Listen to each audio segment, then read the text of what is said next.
आम्हाला आरक्षण पाहिजे, अच्छा, आरक्षण दिलं पाहिजे आम्हाला. किती जण आहे तुम्ही? आम्ही 7 जणी आहेत. आमच्या जरांगे पाटलाला काही नाही झालं पाहिजे. जर मागच्या वेळेस सारखं जसं पुढे ढकलपणा केला सरकारने, तर त्याच्यावर म्हणजे आंदोलक म्हणून काय करणार? आम्ही यावेळेस आरक्षण घेतल्याशिवाय मैदान सोडलं नाही. आरक्षणच घेणार आम्ही. आरक्षण घेतल्याशिवाय वापस येणारच नाहीत. आम्हाला काही झालं तरी आरक्षण घेतल्याशिवाय वापस येणार नाही आम्ही. प्रत्येक वेळेस फसवणूक नाही होणार ना. एक वेळेस होती, 2 वेळेस होती, 3ऱ्या वेळेस नसती होत ना. आता फसवणूक होऊन देणार नाही आम्ही. जरांगे पाटलाच्या केसाला जरी धक्का लागला तर आम्ही सरकारला सोडणार नाही.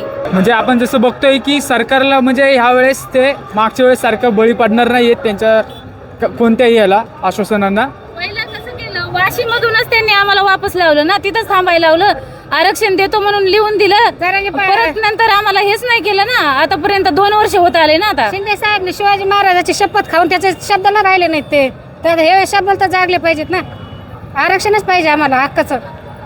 शिवाजी महाराजांची शपथ खाल्ली, ते शपथीचं थोडं तर काही हे केलं पाहिजे का नाही?